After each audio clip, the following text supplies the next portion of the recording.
Welcome everyone. How are you today? I hope we are always in good condition. Welcome back with me here, Mrs. Tanti, still in English classroom. Kali ini jumpa lagi bersama saya dalam kelas bahasa Inggris, yang mana kita akan bahas tentang expression of asking and giving for suggestion, atau dalam bahasa Indonesia kita kenal dengan ungkapan meminta dan memberi saran. Untuk lebih jelasnya mengenai ungkapan ini, yuk kita simak penjelasan berikut ini.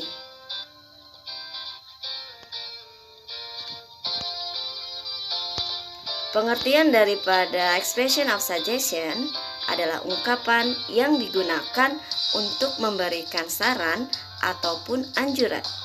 Ini bersifat tidak wajib, seperti halnya obligation atau keharusan.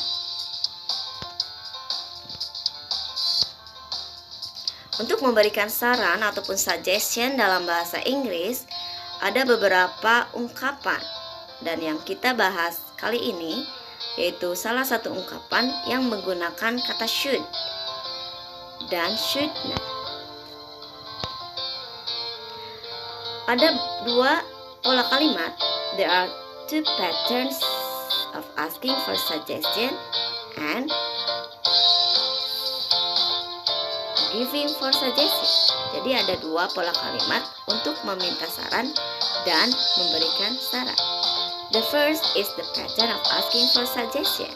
Di sini yang pertama ada pola kalimat untuk meminta saran. It is 5WH plus should plus subject and plus verb 1. Pola kalimat untuk meminta sarannya yaitu 5WH yang kita kenal sebagai kata tanya, kemudian diikuti should, diikuti subject, dan diikuti verb 1 atau kata kerja ke-1. Apa saja yang termasuk 5WH or 5WH? There are what, who, where, when, why, and how. Jadi itu yang termasuk ke dalam 5WH atau 5WH. Next, here are the examples. Di sini ada contoh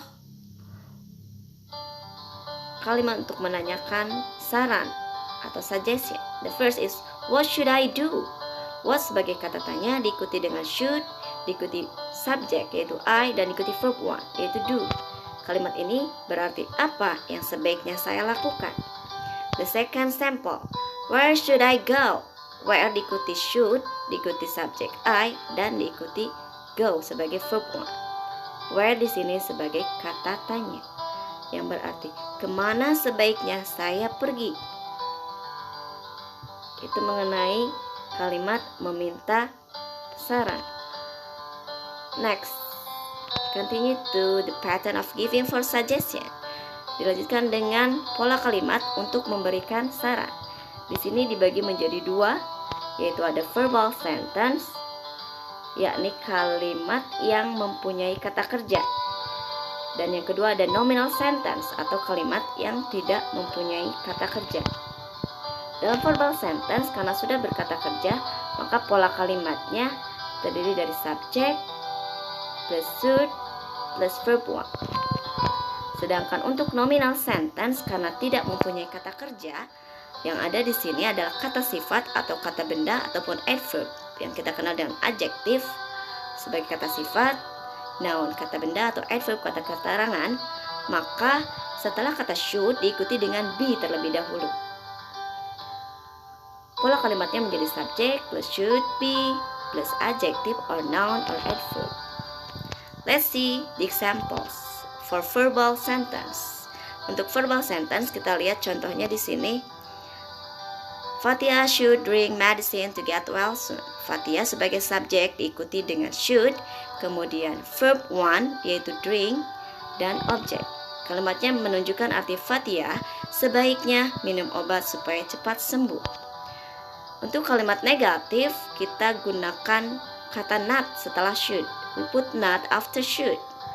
Contohnya, Doni should not eat sweet and hot food. Doni sebagai subjek diikuti dengan should not karena negatif, kemudian diikuti verb one yaitu eat, and then object. Kalimat ini menunjukkan arti Doni sebaiknya tidak makan makanan manis dan panas. And the third is interrogative sentence. Di sini ada kalimat tanya, di mana should diletakkan di depan kalimat. Contohnya, should Zahra do the homework? Should diikuti dengan subjek yaitu Zahra, diikuti dengan kata kerja ke-1 yaitu do, dan objek. Maka kalimat tanya ini membutuhkan jawaban ya atau tidak. Jikapun kalimatnya dijawab dengan ya, maka bisa dengan yes, he should jika Zahranya laki-laki, atau no, he should not. Namun jika Zahranya perempuan, maka kita gunakan jawaban yes, she should, atau no, she should not. Kalimat ini menunjukkan arti apakah Zahra sebaiknya mengerjakan PR? Maka dijawab dengan ya atau tidak.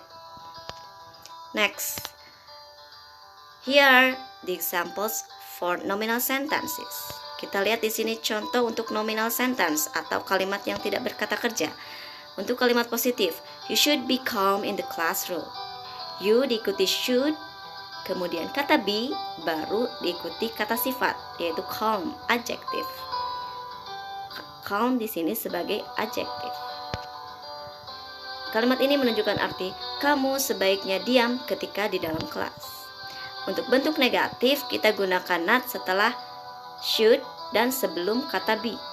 Jadi kalimatnya contohnya kita lihat di sini, he should not be sad with this problem. He subject diikuti should not, kemudian be, baru diikuti adjective yaitu sad. Kalimatnya menunjukkan arti dia sebaiknya tidak bersedih dengan masalah ini. Dan yang terakhir, the third, should they be happy because got some gift? Should diletakkan di depan kalimat. Kemudian baru diikuti subjek, kemudian be, dan diikuti dengan adjektif atau kata sifat. Kalimatnya menunjukkan arti apakah mereka harus berbahagia karena mendapatkan hadiah? Demikian contoh untuk verbal and nominal sentence. I think that's all my explanation about asking and giving suggestion. Terima kasih sudah menyaksikan tayangan ini. Semoga bermanfaat untuk kita semua. And see you next time.